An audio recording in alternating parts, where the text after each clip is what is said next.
عند الله الإسلام ومن يبتغ غير الإسلام دينا فلن يقبل منه وهو في الآخرة من الخاسرين فإن حاجوك فقل أسلمت وجهي لله ومن اتبعني.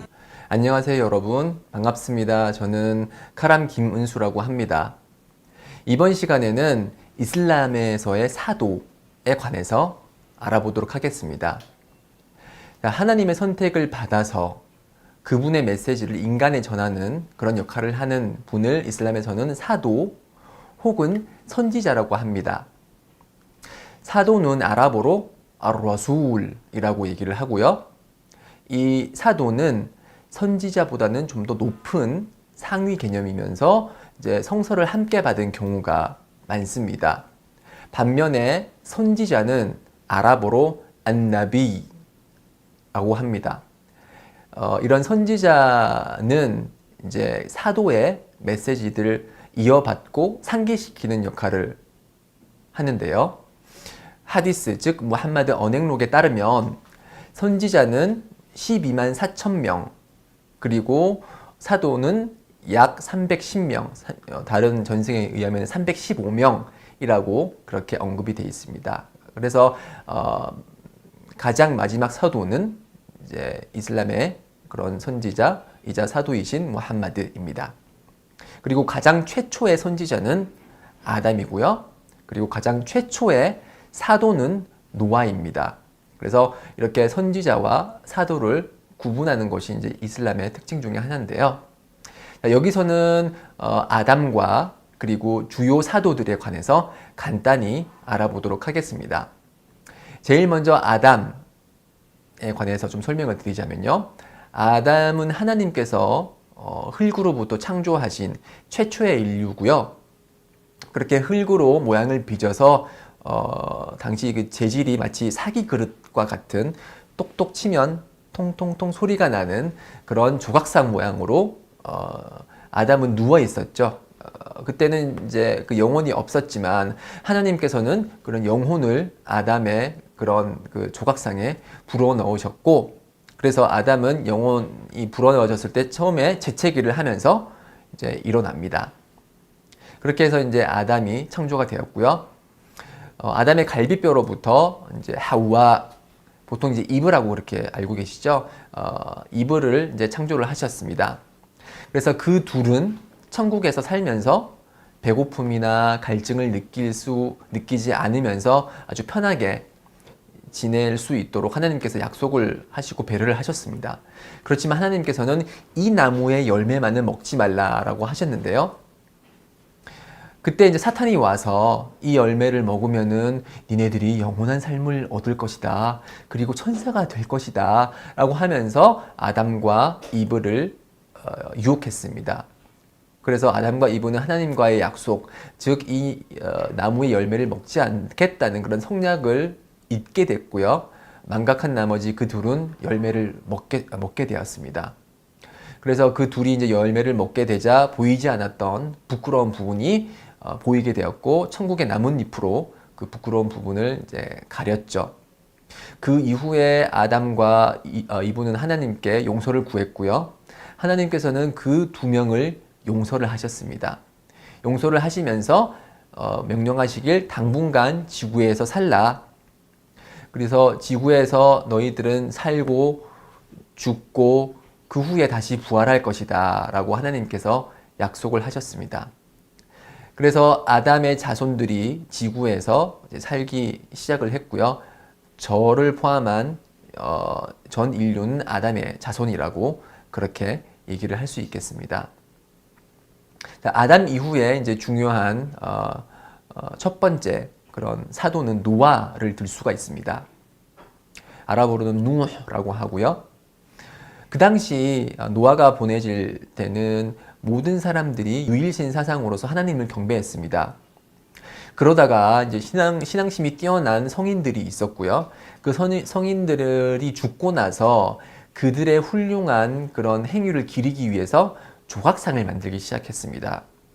그래서 사람들은 처음에는 조각상을 만들 때는 그 사람들을 떠올리기 위해서였지만 시간이 지나고 후대로 갈수록 그 조각상을 마치 하나님처럼 하나님과 대등한 존재를 두면서 숭배를 하기 시작을 했습니다.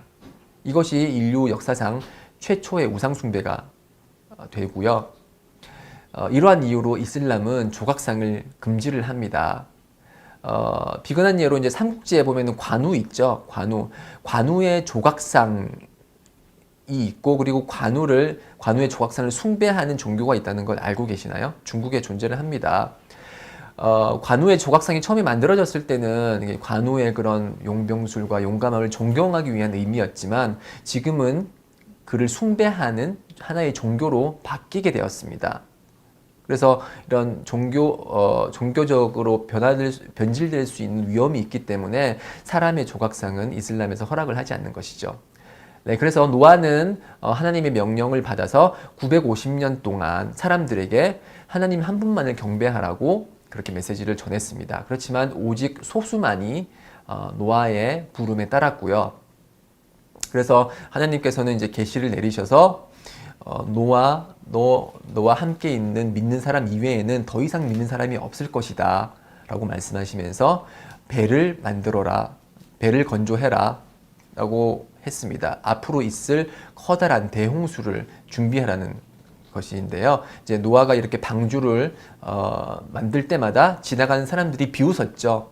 야, 여기는 육지인데 바다는 저기 멀리 있는데 여기서 배를 지어서 못 하겠다는 거냐 라고 그렇게 비웃었고, 결국에는 커다란 비가 내리면서 땅의 지하에 있었던 물조차 올라오면서 커다란 이제 홍수가 발생을 해서 방주에 타고 있던 노아와 그리고 믿는 사람들과 이제 동물들은 익사를 면했고요. 나머지 같이 있었던 그 당시 사람들은 다 익사를 하게 됩니다.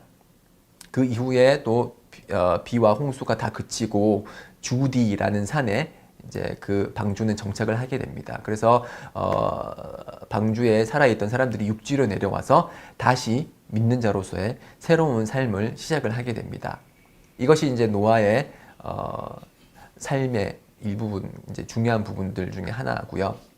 그 다음으로 유명한 그리고 중요한 사도는 아브라함이 있죠. 아브라함이 살아있을 당시에 사람들은 조각상을 만들어서 그 조각상을 숭배를 했습니다. 우상을 만들어서 우상을 숭배를 한 것이죠. 그 당시 나이가 어렸던 그 아브라함은 그것이 유일신 사상에 어긋나는 것임을 알고 있었습니다. 하나님을 경배해야 되는 우리의 의무를 저버리고 하나님 이외의 것을 경배한다는 걸 알고 있었고요. 그래서 그 당시 아브라함과 함께 있던 사람들은 축제로 다 나가게 됐고요. 이제 혼자 남아있는 아브라함은 도끼를 가지고 우상들이 모여있는 장소로 갑니다. 그래서 모든 우상들을 다 파괴를 하고 다만 하나의 가장 커다란 우상을 남겨뒀는데요. 그래서 사람들이 돌아오고 나서 아니 누가 우리 신들에게 이런 나쁜 짓을 했나 라고 화를 냈고 아브라함은 이렇게 대답하죠. 그거 가장 큰 조각상 저기 있는 가장 큰 우상한테 한번 물어봐 라고 대답을 합니다. 이에 사람들은 아니 어떻게 말 못하는 조각상한테 우리가 물어볼 수 있냐 라고 반문을 했고, 아브라함은 한 번 더 반문을 하면서 그러면은 말 못하는 조각상을 당신들은 왜 숭배를 하냐 라고 하면서 우상 숭배의 무모함을 비판을 했죠. 그래서 사람들은 아무 말도 못하다가 이제 무력으로 이제 대항을 하면서 아니 우리 신들에게 이렇게 모욕을 줬으니까 내가 그러니까 우리들이 너 이브라힘을 불사르겠다 라고 하면서 커다란 장작불을 만들어서 거기 아브라함을 던졌죠. 그렇지만 하나님께서는 그 커다란 장작불에 불을 차갑게 하셔서 아브라함을 구했고요. 그리고 아브라함에게 후에 이스마엘과 이삭을 주십니다. 그래서 이 두 아들은 이제 모두 다 선지자였고 사도였습니다. 이렇게 두 아들은 커다란 위치를 지니고 있는데요. 예를 들어서 이스마엘 같은 경우는 아버지 아브라함과 같이 메카에서 그 카아바를 세우게 되는데요. 카아바라고 하면 지금 메카에 있는 정육면체 건물이기도 하고 지금 이슬람의 예배 방향이 되는 건물이기도 합니다. 또한 이스마엘의 후손은 이제 무함마드 이삭인데요. 무함마드는 이스마엘의 후손입니다. 반면 이삭 역시 중요한 이제 사도이자 선지자이고요. 이삭 이후에 많은 예언자들이 나타나게 됩니다. 요셉도 있고요. 스가랴도 있고 요한 그리고 예수도 역시 이삭의 후예죠. 이삭과 이스마엘로부터 많은 중요한 선지자들이 나왔기 때문에 아브라함은 선지자들의 아버지라고 그렇게 불리기도 합니다. 아브라함 다음으로 이제 중요한 분들은 모세입니다. 모세는 어렸을 적부터 참 비범한 출생을 했는데요. 그 당시 이제 파라오는 꿈에서 이스라엘 백성 출신의 어떤 한 남자가 자신의 권력을 빼앗을 것이라는 그런 꿈을 꿨고요. 그래서 그 당시 태어나는 모든 아이들을 살해를 했습니다. 하나님께서는 이제 모세의 어머니에게 그런 모세가 죽음을 당하지 않기 위해서 어머니에게 모세를 강에 던지라고 얘기를 했고요. 그래서 요람과 함께 강에 던져진 그런 모세는 결국 파라오의 가족이 다시 죽어감으로써 파라오가 이제 모세를 기르게 됩니다. 그렇게 이제 파라오의 성에서 자라다가 모세가 이제 성 밖으로 이제 외출을 하게 됐는데, 그때 이제 서로 싸우는 두 명의 청년을 보고서 자기 편이었던 청년을 모세가 도와주면서 그 반대편에 있는 사람을 이제 크게 구타를 했는데, 그것이 이제 결국에는 그 사람이 생명을 잃게 되는 그런 계기가 됩니다. 그래서 결국엔 사람을 살해를 했잖아요. 그래서 파라오와 그 사람들의 보복이 들어와서 이제 이집트를 떠나서 마디안 지역에서 살다가요. 이제 마디안 지역에서 이제 또 길을 가다가 하나님으로부터 계시를 받게 됩니다.